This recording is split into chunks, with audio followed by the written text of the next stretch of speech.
Our guest today is widely recognized as a skillful and highly accomplished law enforcement professional who brings a distinguished background to his job as Cook County Sheriff. He is a former prosecutor, state legislator, and served as Chief of Staff for Cook County Sheriff Michael Sheehan. He holds a law degree from Loyola University and a bachelor's degree in history and general social studies from Providence College. Our guest today and his wife Patricia live in Chicago and are the proud parents of 4 young children. Ladies and gentlemen, please welcome back to the City Club of Chicago, Cook County Sheriff Tom Dart. Tom? All right, Thomas, have some fun up here. Thank you, Jay. Thank you very much. Thank you. And we were talking earlier, my wife, she's just phenomenal. She does so much, including we're building a house now, too. But we were talking earlier, the difference between me and her is that we have 4 kids under the age of 6. And I get to use restraints and stun guns on my inmates, and she's prohibited from using those more often than not. I do want to thank you for being invited here, Jay. This is great. There was talk at our table, though there were 2 busboys upset that you did not introduce them. But this is definitely an honor to be back here again. I've been here before, and it's so thoroughly enjoyable experience to be here and to talk to everybody, especially about something that I care a lot about, which is this office. When we were invited to do this, we were trying to think of what it is that we were going to talk about. And I was trying to think of now what would be interesting about my job. And when we were going through it, there's nothing that's not interesting about the job. It's different every day. There's an element of controlled chaos at our place. But it is truly something that it's incredibly exciting. I love the job thoroughly. I'm not looking to run for anything else. Every day we are trying to make a difference, and we are moving the ball forward. It's incredibly exciting. Our folks clearly feel we're the best, and if not, we will be the best sheriff's office in the country. We're the 2nd largest. But it is something that I can't tell you the enthusiasm we have at our place. We are making a difference, and we're moving the ball forward. So it's just incredibly exciting to be involved with all the people there in our office, great professionals. From the jail on down, Scott and Tony, you guys do an amazing job, just an amazing job. I often tell people, we have 10,000 some people in our jail today, and we have about 9,000 some beds, and we deal with it, and we deal with it every day. And we have about 3,500 correctional officers to deal with it, where Rikers Island has 10,000 detainees and 10,000 correctional officers. So given those odds, we do a phenomenal job. And I just can't thank everybody enough who helps me there day in, day out. I just want to give everybody just a quick little brief overview of what our office does. Looking out over the crowd here today, a lot of you probably don't need me to go over the areas of the jail too well. You are there quite frequently, a lot of you. So I'll just brush over that for most of you. Our office has about 7,000 employees in it. As I mentioned, we're the 2nd largest sheriff's office in the country. We are made up of different components, and so I just wanted to touch on just briefly because I want to get into some of the other things that we're doing a little bit differently right now. We are in charge of the court system here. Cook County has the largest court system, I believe, in the world as far as a unified court system. We're in charge of all the security there. We do all the evictions in the county, which you can imagine have been exploding since we've had this little issue with the mortgage foreclosures. We do orders of protections through that as well. We have about 1,500 people that do a phenomenal job. We have a sheriff's police department as well, and primarily we patrol unincorporated Cook County. There's about 600 police officers. That's just a small part of what we do there. We have about 109,000 people in unincorporated Cook, which would make us the largest town in suburban Cook County if we were a town of our own. But our primary thing that we do is we assist suburban agencies, and we also now are aggressively involved with gang suppression activity in suburban Cook County. Thanks to Phil Klein and his efforts, most of the gang members are now out in suburban Cook County. So, thanks, Phil. So we have been very aggressive in that area now in trying to help suburban Cook County get on top of that issue. We also have an office called DCSI, and those are for inmates, because we don't have enough beds, people that are out in the community on electronic monitoring. It's one of those interesting things. We're battling the court system right now because myself and I believe LA County are the only two jurisdictions in the country where the sheriff is in charge of letting people out of the jail, where I get to pick whoever I want to let out of the jail. So stay on my good side. I don't want that authority. I don't believe I should have it. Everywhere else, we don't have it. To me, it's really bastardizing the Constitution to let a sheriff let people who are ordered by the court to be in jail. We're working on that right now. But when all the stink went on about Paris Hilton, that could easily have been us, because I can let whoever I want out. We had Tank Johnson there for a while, and he's someone I could have let out if I wanted, but we chose not to do that. And we never did get any Bears tickets out of it either, because he no longer is with the team, so that didn't work out real well either. We also have a custodial service. We're in charge of cleaning all the courthouses. In addition to that, though, the big item, the biggest thing we have is our jail. We have the largest single-site jail in the country. As I mentioned at the top, we have 10,000, a little over 10,000 there today. We're not designed for that, but that's how many we have. We have 3,500 correctional officers to watch them. Each day we move about 1,500 people to and from court or to hospitals. And that's another issue as well that we're always addressing, is when we have to send people out to hospital all too often. This is a problem for us. At the heart of it, once again, we have to engage our judiciary and get them much more involved in moving cases. There was a big stink, I think it was a week or two ago, because, Stop the Presses, R. Kelly's trial was continued yet again, and so now it's 5 years. That's not an old case for us. We have people in our jail. We're going to have I have a couple of them in there for 7 years right now. And mind you, this isn't a sentence. They're waiting for their trial. The average length of stay throughout the country is about 20 days. Ours is off the charts. And I think it's about 100 people that have been in our jail over 4.5 years waiting for their trial. Putting this in perspective here, myself and Peter Kramer the other day were out to lunch with a friend of mine who was one of the prosecutors on the Richard Speck case. Most of us have heard of that. That was high profile, somewhat complicated case. From the arrest to the conviction and sentencing to death, that took 9 months.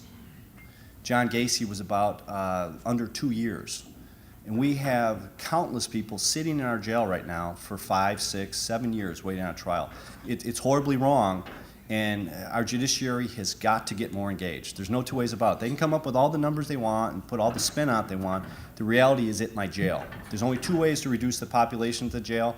Judges move the cases quicker, or Chicago stops arresting people. And I'm not holding my breath on the latter. That's not going to happen. So we need to do that, and I'm hoping that judges get more engaged in what we're doing here. As I mentioned, when I was thinking about what to talk about, as I said, we have so many things going on there, so many things I can talk about. I figured I'd talk about some of the difficulties we've experienced while we're there and what we've done about them. First and foremost, talk about a baptism of fire. I think I had just lowered my hand after being sworn in, and then was informed that we were going to have to cut our budget 20% in that range. And it really was not what I was expecting when I walked in the door, to be honest with you. It's one of those things where I was expecting to actually get to know the employees and say hi to them, as opposed to, hi, nice to meet you, you're fired. So it was not exactly the timing I wanted. It was very difficult for us. There was a lot of cuts that were made by the county board in our office. There was over 130 sworn personnel that the county board fired.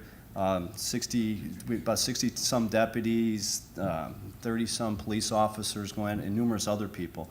It was very difficult because we were already very, very short-staffed. Our courts right now, we have entire courtrooms that have no deputies in them whatsoever, and if you talk to a judge, they'll tell you that's a very dangerous situation to have. So we had all those cuts. It was very difficult to do. We were able to do some finagling of our budget to save some of those positions, but it was very difficult. And in addition to the human side of it, it really took us off our game for a good 5 months. All these different, very ambitious things we want to get moving on right out of the box, we had to put on hold until we had our budget squared away. So that was very tricky. We decided one of the things we were going to do to try to combat this, but also to try to deal with it coming up in the future, is to try to work on new revenue sources. And so we have been doing our best to try to help the county. One of the things we did is we increased our fees for serving process on people, and that's raised almost $5 million this year over and above what we'd ever done before. We also have started towing cars, which we had not done before, which has raised over $1 million already, and we're going to raise quite a bit more of that as well. And so we've changed some of the ordinances out in suburban Cook County as it applies to our office so that we can generate more revenue. And we've been very, very effective in doing that.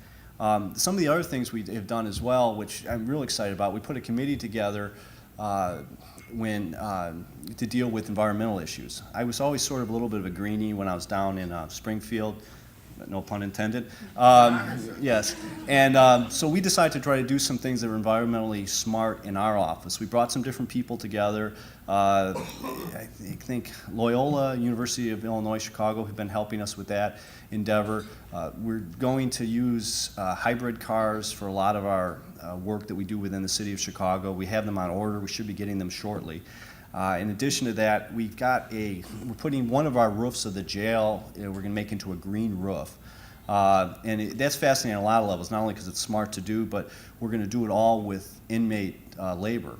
And by doing that, we'll be teaching the detainees skills that actually can be quite marketable when they go out and leave our place, which most of them eventually do. And that's also a common misconception people have. Quite often they think when someone comes to our jail, that's just the next step before they move over to the prison system. The reality is 80% of the people that enter our jail go right back out into the community. And so one of the other initiatives that we've done, and we've made quite a bit of progress already, is to partner up with some people in the community to work on the mental health issue. You would not believe the number of people that we have coming to our jail with serious mental health issues. CIRMAC does a very good job of identifying them, but what happens is we treat them when we're in the jail setting, and then when their time is up, they get let out the exact same door as someone who's in there dealing dope, who has no mental health issues. So what we're doing now is we're partnering up with people on the street to sort of hook people up with services and to try to help them, but also then help us with an overcrowding issue. We started running the number of inmates, and mind you, running anything at our jail, Tony and Scott can tell you, is very tricky because our computer system, and mind you, this is the techno whiz here who's just figured out his cell phone. We operate on our computer system, it's a DOS system, DOS, which apparently was the vogue back in the 60s or 70s. And so they don't make parts for it anymore, so we're pleading with the county board to try to actually bring that up to speed a little bit. But so it makes it difficult for us to try to categorize people, but near as we were able to say that I think there was 11,000 people that we had in multiple times throughout the same year, and we had, I think it was about 100 people who were in our jail over 15 times in a year. And that just screams out to you, these are people with mental health issues. They keep coming back in over and over and over again. So we decided to try to do this, to try to target that problem, keep them out, and try to send them on a different path as well. So we've got that going on, and as I alluded to it, I can't tell you how excited I've been that I've had the help of a lot of people, and mind you, for free. Loyola University, which I was proud to get a degree from the law school, has somewhat adopted our jail. They've become very engaged with helping us in trying to deal with a lot of the problems at the jail. Once again, it's all free, which is very appealing to the county board. And they're giving us interns. They're also doing studies of some of our programs, because as I made the point of when I first came in, I was always frustrated, Doug, when we were in Springfield, that all the programs down there had no testing, no gauges attached to it. We just sort of threw money around. I want to make sure that our programs work, and so Loyola is going to do analysis of our programs to make sure that they are actually having positive impacts with the people who are in them. So we're very excited about that. Jenner & Block has done some analysis of our lawsuits. We get sued every day, literally every day. When I got sworn in, the day I got sworn in, we were upstairs, had a little reception afterward in my office. I got sued within an hour of being sworn in. If you ever come by my office at Daily Center, it's framed on a wall. I figured it'd be a fun one to keep.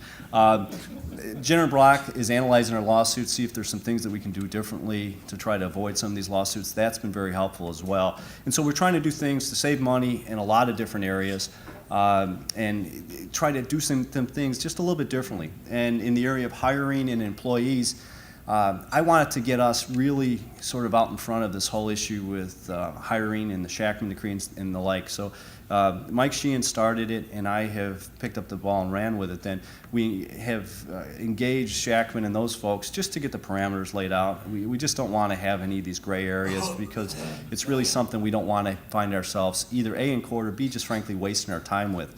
So we're well along in that process right now. We've also instituted, we're having psychological exams done on future employees. It's been suggested that I should take one of those as well. I'm afraid of what it might find out, though. We're also going to have people do lie detector tests as well in an effort to try to eliminate a lot of the gang influence that sometimes permeates our employees. And it's frankly, it's sort of a natural. It's sort of what happens. We've also put together an early warning tracking system. It's not in play yet. We've got the dynamics out there, and we should be able to pull it together really quickly here now, which will track employees to see if we have discipline problems that we need to know about before it rises up to a lawsuit or a bigger problem. So we've got that going.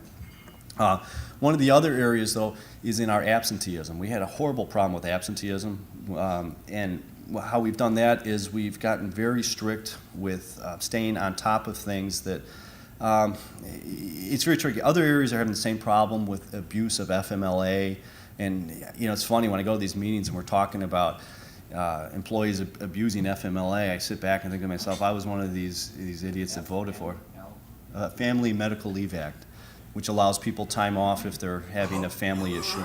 I was one of the people that voted for it in Springfield, so I'm to blame as much as anybody else for it. We've been targeting people who abuse the system is what we're getting at here. We have folks that we say that they're earners and burners, that namely they earn a medical day and they treat it like a vacation day and then they use it the next day. And they'll be working with us for 30 years and they have no medical time on the books. It's not an issue that does not have consequences, because I always tell people the reality is we have to have somebody sitting in that booth watching these inmates. And so what ends up happening is the poor individual who shows up at work is there all the time. He is getting ready to leave to go to a baptism he's the godfather at, and 10 minutes before he's getting ready to leave, he gets tapped on the shoulder saying, we have to require you to do mandatory overtime because this idiot called in sick again. And so we're trying to promote the good employees and try to target the bad employees, and we've had a great deal of luck on it, but it's an ongoing thing, and I know everybody else has issues with that as well, but our absentee rate has dropped pretty significantly. It's down about 8% since last year, so we're making a lot of strides there. But really, the heart and soul of what we have done, and when you look at how we are really making a real positive difference there, is something to me is just complete common sense. And we have what are called accountability meetings, and a lot of it's stuff I stole from Chicago, Phil, that other people do, where every week we meet and we go through department by department what we did the previous week and what we're going to do the next week, and we see if we're meeting the different bars that we have set out for folks. We do it on Tuesdays. It usually starts about 8 in the morning and ended last night at 8 at night. It's rather lengthy, but it's been very effective, and it's helped us hold our managers accountable to make sure that the people beneath them are doing what they're supposed to be doing. And it's had a big difference. Our overtime, we have cut, since last year, we've cut our overtime over a third by doing this. It's been dramatic, absolutely dramatic. We've saved so much money, but I can't emphasize enough to you just the common sense stuff that comes out of sitting there and talking with everybody about this. We had, during one of our court accountability meetings, we're going through with the deputies who are out at the courthouses. One of our deputies mentioned that, oh yeah, we arrested a woman today because she left her 2 kids out in the car, and this was in May or June. It was about 95 degrees out. And then somebody else mentioned, oh yeah, we arrested someone last week as well. And I recall back from, I can't remember how I got studying on that issue, but about just how dangerous that is. And it's like, you know what, we dodged a bullet here. Let's not just do this as a weekly thing where we just have our head count of how many kids we pull out of cars. So we changed our patrols that we do out at the courthouses now. And what we did is we put our deputies on bicycles. And we now have a bicycle patrol, which also helps us with gas and everything else. So we have bicycle patrols. I don't remember the total now of the number of people we've arrested for leaving their children in the car. It's huge. And it's things we would otherwise have not found out. And unfortunately, we probably would have been reading about in the paper someone who had died. With our sheriff's police department, we're reorganizing that, and through our accountability meetings, we've been able to target the gangs a lot more effectively, and we've got more of that to come. We have, in our inspector generals, we meet every other week, and we have case management to make sure that our investigation of our employees are moving along at the proper clip, and that the files aren't sitting under someone's desk, frankly. In our electronic monitoring, every day I look at the people that we're letting out on electronic monitoring, and so we do a rather daily accountability of that to make sure that the people we're letting out are not the riskiest people. But really, the jail is where our accountability meetings had the most impact.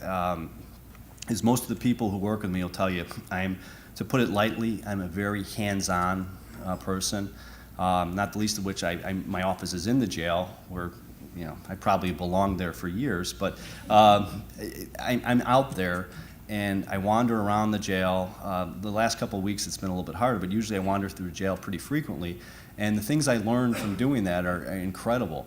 And it's led to a lot of things that we were able to change in a very positive way. The one issue that really perplexed me at the beginning was dealing with shanks, and we're going to start talking about that in 2 seconds. But during the course of me going around the jail touring, and I'd show up on some of our shakedowns. Shakedowns are when we go through a tier and we sort of go through it pretty effectively. The things I found were amazing, and some of the things that our correctional officers would tell me, and there were things we were able to turn around real easily. We were having problems with fires in the jails, where the inmates were setting fires. And the inmates, as I tell these folks, are incredibly ingenious folks. And I've always, lamented the fact that they don't go in a different direction, because some of them are incredibly intelligent people. They figure out ways around these $1 million detention facilities within an hour. They're in their jail cell for extended periods of time, so they figure these things out. They were setting fires more often than not to cook food. And I was like, well, what are they cooking? And what they were cooking was ramen noodles. A lot of us had those things in college, these horrific things that come in this bag. Well, we have a commissary account where inmates can buy things off of it in addition to the food we supply them. And much to the chagrin of the commissary people, I just pulled all the ramen noodles off the menu. This is why they were setting a lot of these fires. Let's get rid of it. Our fires have gone down dramatically. We had about a 2 or 3 month period of time where we were having a lot of fights in the jail, and when we would break the fight up, everybody fighting was drunk. And we're like, wow.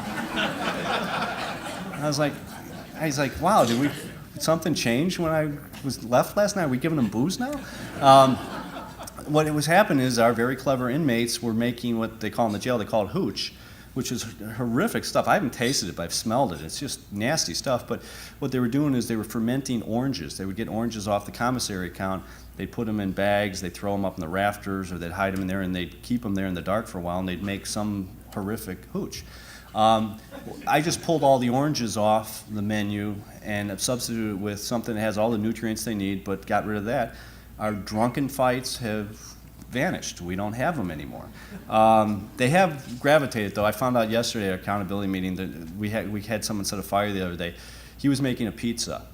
And I don't recommend this, but very clever. Once again, he was pounding out the bread, and then he took ketchup and laid that on top of it.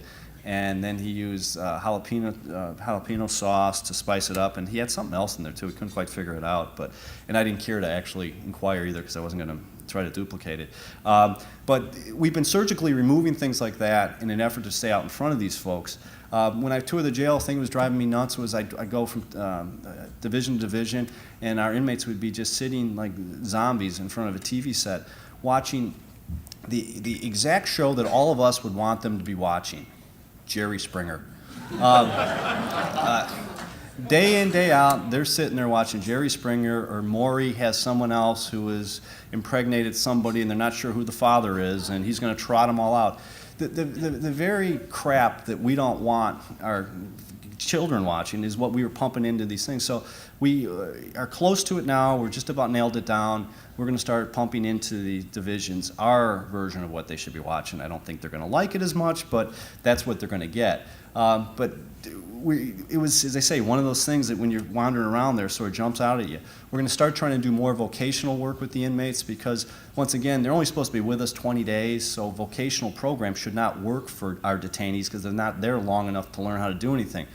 But because our courts don't like to work, they're there long, and so we are going to be doing more vocational type of things there as well. The real, as I say, the one thing I wanted to show you, and I brought my toys with me today, are shanks. We were having a lot of problems with people stabbing each other in the jail.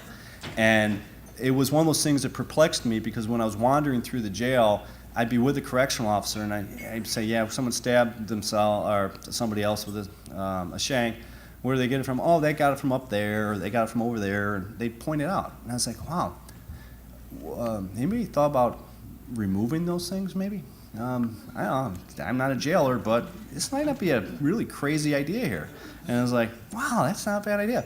So in one of our maximum divisions where they were stabbing each other constantly, we actually had what I used to call a shank factory inside their division, where they would have this wire fencing that was actually inside their day area where they were at, that ran up and down the stairways and up the top.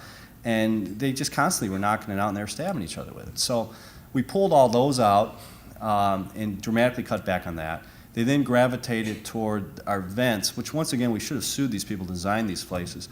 Our vents were designed with little shanks in them, very convenient. And so we've had to remove all of our vent covers from all of the different cells, which is difficult because facilities management is an entity that the county government runs, not us. And so whenever we need anything fixed at the jail, they have to do it. And they don't always operate on the pace we want to. They had budget cuts. They're very good people. They're trying, but it takes them a long time to get around to some things.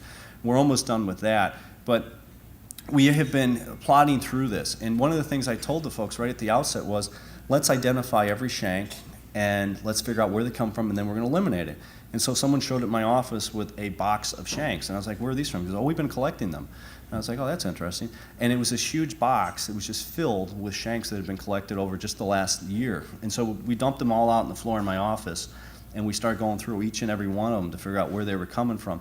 And we were able to figure out most of them. And we, through that and going forward with the stuff, is we're collecting it during our accountability meetings. During our meetings, we go through each and every shank that we find, and we keep trying to narrow it down to where they are going to just call each other bad names, which I'm not holding my breath on. You know, let me just show you some of the stuff that, as I say, I keep coming back to that, just how clever these folks are. And we've had one of my superintendents was telling me the other day, he goes, I'm expecting one of these days I'm going to come into the division, I'm going to walk to my office, I'm going to shut my door, go to sit down, I'm going to shut my door, and when I shut the door, the whole place is going to collapse because they've taken all the metal out of the place. But I just want to give you some ideas about how, once again, I can't say enough great things about our people at the jail and what they do. This is what they're up against, and this is what we're trying to stay on top of every day. Oh, good, you guys numbered these, cool. This is something, as I say, most of us would think, not a big issue. This is a toothbrush. Some of us use them, some of us don't. The inmates, though, had figured out a way to make these into a weapon. And what they do is they melt these things down at the tip, and they're incredibly strong. And we've had countless people stabbed by them. What we did is we took the toothbrushes off the commissary account, and now this is their new toothbrush. Very difficult to stab each other with this. And oral hygiene took a little bit of a hit, but we were able to get the stabbings down. We have fencing that runs all around our jail, obviously to keep people in. And what was happening is some of our people weren't doing their job appropriately, and they would allow some of the detainees to sit up against the fence, and they'd sit there and they'd work the fence and work it back and forth, and they'd break parts of it off, and then they would sharpen the end of it. And so they were stabbing each other with the fences. We obviously can't remove the fences. That was never suggested, thank God. But what we did is we now have it where there's a perimeter that runs around the fence on the inside where the detainees can't go near it. And it has worked very effectively. The number of fence parts that people are stabbing each other with, I can't remember the last time we had a problem with that. The third one is probably even more interesting. You'll find this one fascinating. This was one that was, once again, perplexing because it kept coming up over and over again when we were having our meetings, was they were stabbing each other with their shoes. And after they explained it all to me, and then I saw it, a lot of shoes, Timberland shoes, a lot of other ones have metal inserts in them. And what the detainees were doing was they were pulling their shoes apart and taking these out, sharpening them up, and stabbing each other with them. We did not have any money to give them their own shoes, our shoes, so they had their own shoes when they were coming in there. We took all their shoes away, and by doing that, we've come close to eliminating this type of shank. The only problem is we ran out of money, and so only our maximum divisions now have our shoes that we give them. Our maximums and our minimums do intermingle every once in a while, so these things still do pop up because one division will pass it on to somebody else. If we get the money, we're going to get rid of all their shoes, but we don't have it right now. This is one that's been very difficult. We don't have the complete answer for this yet. This is looks like a knife actually. It's a part of the light fixtures. In a lot of our divisions, the light fixtures are actually inside the cells, and they will work them out and break them down and then sharpen them up. As I said, we've reached out to TAMS, which is a supermax prison downstate Illinois, and to Thompson, which is another maximum security prison, to get their suggestion. There's supposedly some type of light fixture that cannot be tampered with. We all say the same thing. We will believe it when we see it, because most of these were supposedly tamper-proof as well, and it didn't work out quite as they expected. We have mirrors in most of the divisions in the cells.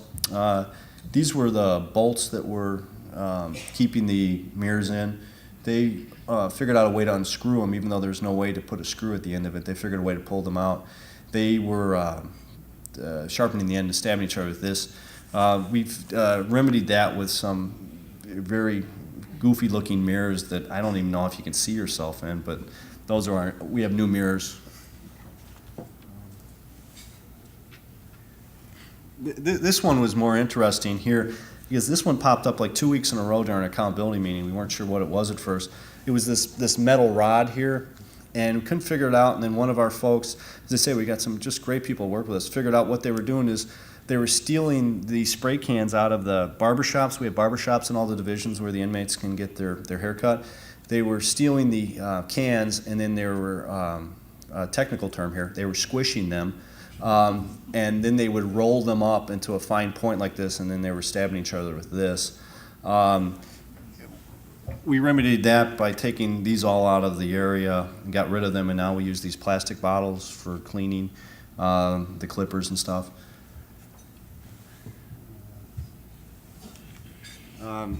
Once again, creative. They start taking our floors apart, and this is part of a tile in the floor, and they break that off, and it's incredibly sharp, can cause a lot of damage. We have not, we've removed a lot of the tiles, if not all of them now. We're in the process of getting rid of all of them. But once again, that's an expensive thing to try to do, and you can't just rip them off. Some of these have asbestos in them. I hope this one doesn't.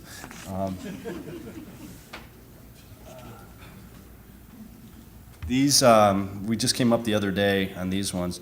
These are, we're taking their glasses apart, and people with metal glasses, they were pulling the arms off the glasses, and they were sharpened. Some of them they just sharpened a point to stab each other with.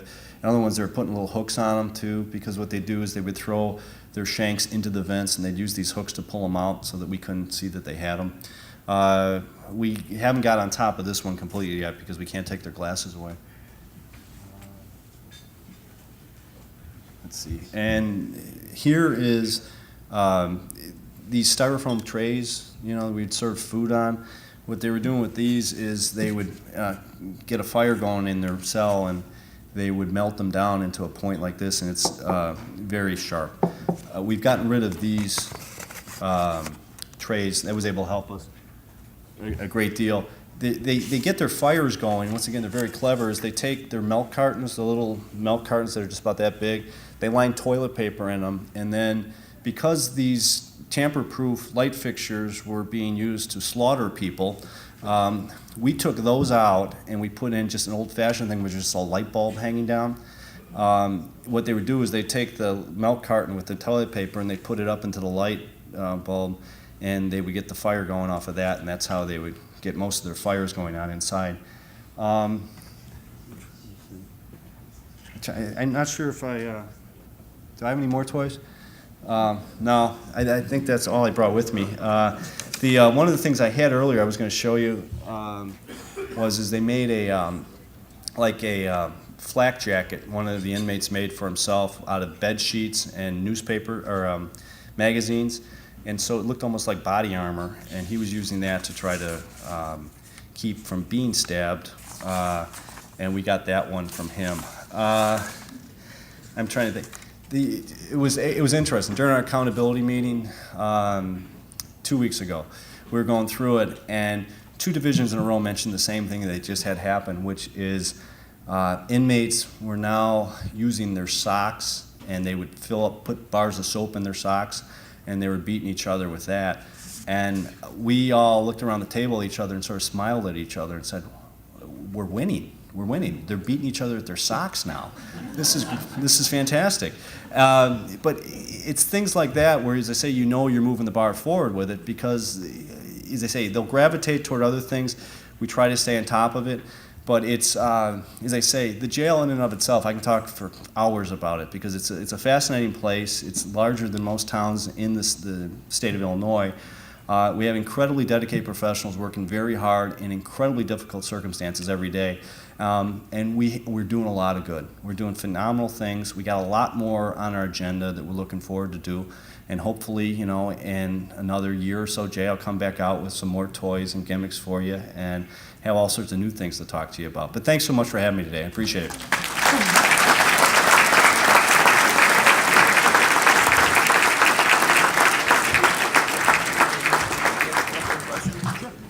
Ms. Posner, as always, you're first for questions. We have around 12 minutes for questions. So, You were talking about looking to generate new revenue sources. There's already the cell on the south side. What about selling the name of the jail, like the Smith and Wesson County Jail? I mean, why couldn't you sell the names? You could have the U.S. Cellular cell.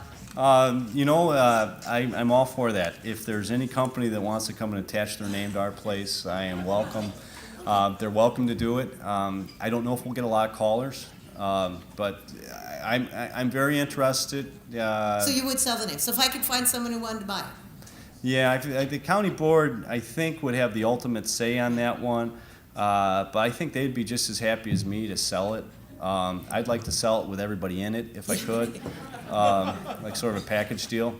But I don't know if they'd go for that. But yeah, I mean, we're always, as I say, Kathy, we're always trying to think of new ways to raise money and to generate more revenue, and it's something we're constantly talking about. So with the budget issues that we've had over the years, I don't know if there's anything that you would say is off the table. Right. So okay. So We aren't going to put signs on our squad cars, though, like the cab drivers. Oh, okay. Thank you. I'm Joyce Saxon on the Board of Governors. Is there anything we as taxpayers could do to motivate the judges to move faster?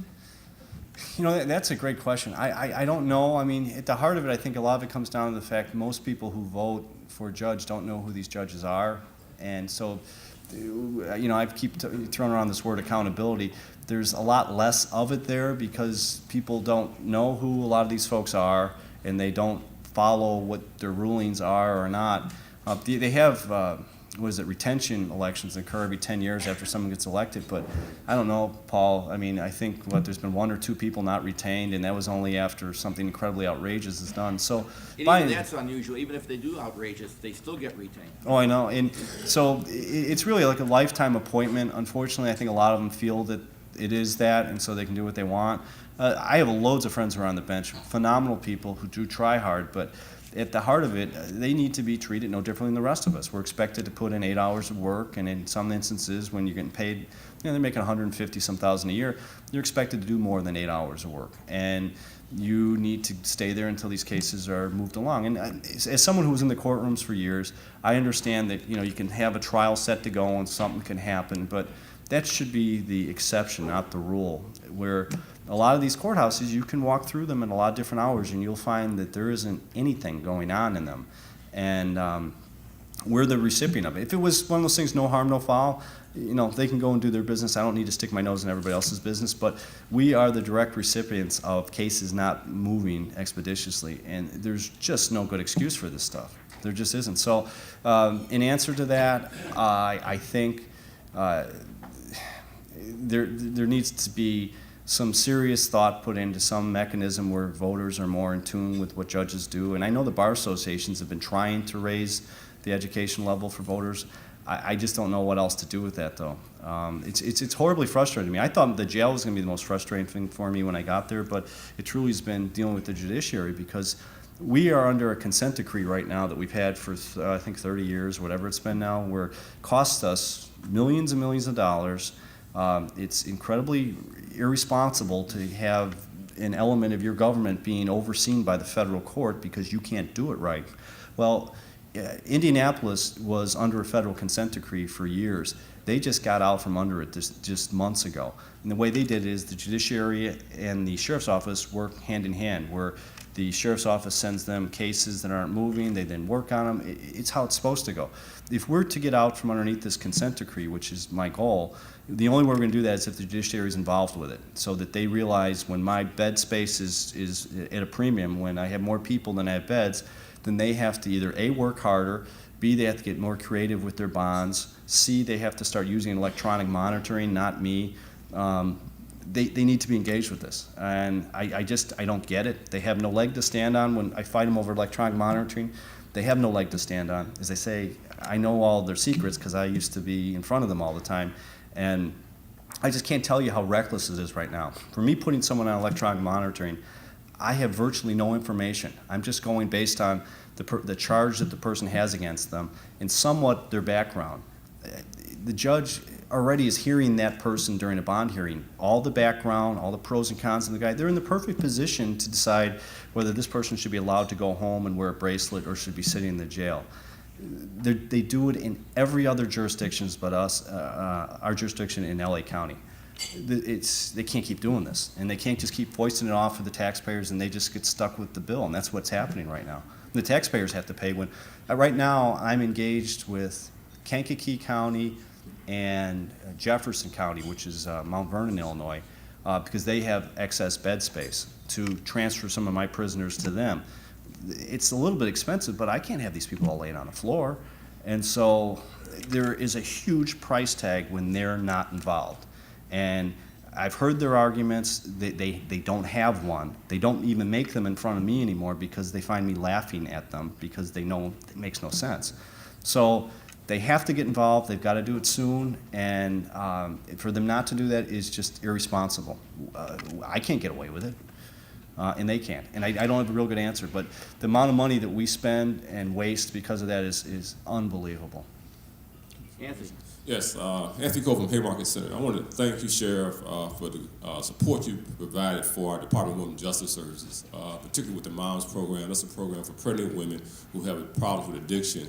They're a place that Haymarket Center is opposed to staying in jail. People generally agree that a jail is not a good place for a pregnant woman, and if she's nonviolent, she ought to have an opportunity to get some services for her addiction so she can live a drug-free baby or what have you.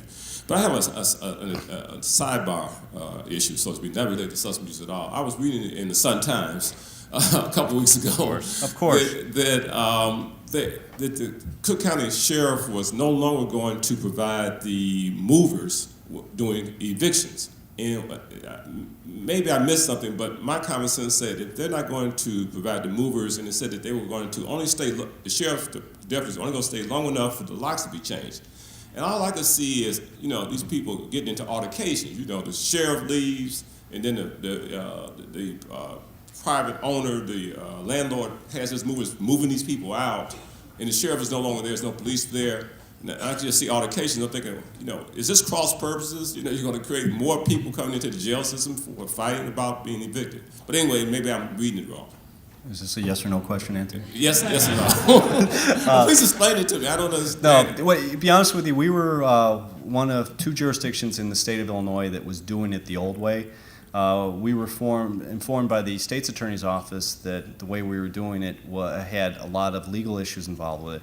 But more importantly, Anthony, as I say, everybody else does it the other way. But that's not the, as your mother used to say, just because everyone's jumping off a bridge, you're going to do it. Right, we were in charge of hiring the movers. And we went through this long, laborious process to put all these requirements in for the moving companies to do it. Well, the moving companies, I don't have their books. I don't know their books. The people they were hiring, though, were people literally they'd find out in front of liquor stores and all over the place. And so we put requirements in that they had to wear jumpsuits with no pockets in it so they couldn't steal stuff. We required that there was going to be criminal background checks done on the movers. We required that they had to have decals on their cars saying that they're movers and all. There was a couple other bells and whistles we put on it. No one would accept the contract because they didn't have any people that can comply with those requirements. So we had just years and years and years of incidents and lawsuits of allegations of our movers stealing things while our deputies are securing the place or they're downstairs dealing with an upset tenant and they're robbing the place blind. The movers would sometimes vanish at lunch and we'd have to call all of the evictions off. The landlords, mind you, are all ecstatic that this change was made because now they feel that we can do more evictions quicker, which there's a legal, I'm not really excited about tossing people in the street. That doesn't float my boat, but that's the law. And if they aren't, paying, these people, that's their property and they should be able to get it back so they can make money off of this. Isn't, all for charity here. And we were able to do more evictions. They're able to do it under their sort of guidelines then where they can have their own movers and there's no allegations of us stealing things. And we're securing the property. We have not had a lot of incidents that we've heard of. Unfortunately, Chicago would probably be hearing more of the problems with that than we would at this juncture. But it was something that made more sense. The one thing that I've been trying to get done now since, actually before I got into office, that we're going to do is I would go out on some of these evictions and it's heartbreaking. It's absolutely heartbreaking. To me, especially having young kids, I would look at the stuff that we're moving out, and I'd see like a little Dora the Explorer lunchbox or something going out to the street. And usually once we left the scene, once it was all, in the old days, we'd move it all out to the street with the movers, and then we'd take off. And then in some areas, it was, people would come from out of the woodwork stealing stuff left and right. Well, I would see the little kid stuff, the little Dora the Explorer thing out there, and I think of my own little daughter and how much she treasures her little purse or something. And if that's her prized possession in the world, and she has nothing else, we're set on the street, it's gone. And this poor little child, she didn't decide to have a mother who's a crackhead. She didn't decide to have a father who's MIA. And yet her little world is completely shattered as we're tossing him on the street and everything that she holds sacred. What I'm trying to do, and I'm having one hell of a time with it right now, which is driving me nuts because I keep talking about it. And I know from our end we're going to get done what we can, but I need, once again, some other people engaged in this, is when a landlord comes to have somebody thrown out, they have some information. Maybe not all of it, but they have a good deal of information. What I want is to require that they give our office information on all the people living in the house, dates of birth, and information about whether or not there's children or seniors that are involved there. And we have some lag time. We used to have about 3 weeks between the time we got the papers and the eviction. It's now more like a week and a half. But during that week and a half, we could work the phones to try to hook, if there was children involved, to try to get the social service agencies involved. If there's seniors involved, the city of Chicago, Joyce Gallagher, phenomenal, are trying to do some work with the seniors. But I need to get that information. And just for officer safety purposes, I can't tell you how many times we go to do an eviction and the guy in the house has a warrant out for his arrest. We don't know that. I can't tell you how many times we take boatloads of guns out of these houses too. And so for all these reasons, I'm trying to get more information so that there's evictions done with a more humane angle to it. And it's been frustratingly slow in getting that done right now. It will get done. I guarantee it will get done. I might have to throw more rocks at people, but as much as I've been bashing the judiciary today, I can't emphasize enough to you, I tried for months to work with them on these issues. God, I tried. Meeting after meeting, whatever. But I have no patience. And after you've met with someone for a certain amount of time, then you're left in bureaucratic world where nothing ever gets done. You have excuses for everything. At some point, you gotta stand and say, you know what, the games are over. As of this date, we will be doing this. You can either be with us or against us. I don't care anymore. And so I've reached that point with certain people. But for other people, I love to work as a team and work together and try to work some of this stuff out. I mean, just with Chicago, we changed the property that we took in off of detainees. About 2 weeks ago, we instituted because Illinois Department of Corrections stopped taking property from the detainees that were being shipped from our jail to them. They would only allow like 3 things, I mean, little tiny things. And so our jail was being overwhelmed with all this property because they wouldn't take it down there. So we decided to sort of mirror IDOC and put that out. Well, that causes problems for the arresting agencies. They've got these people they're arresting, they got all this property. We worked over the course of months, and though it's not easy for the city of Chicago, they did it because it was the right thing to do. And that's all I've asked with these other people is just, you know, I'm willing to bend and try to work with you on this other stuff, but at the end of the day, we owe it to people to show that we're doing something and that we're not some little clique of people that just all get elected and we sort of just talk amongst ourselves. We don't do anything really, but we talk a lot. So I'm making a lot of enemies, but, you know, I didn't get elected to make a lot of friends. Yeah, you know. Thank you. Thanks.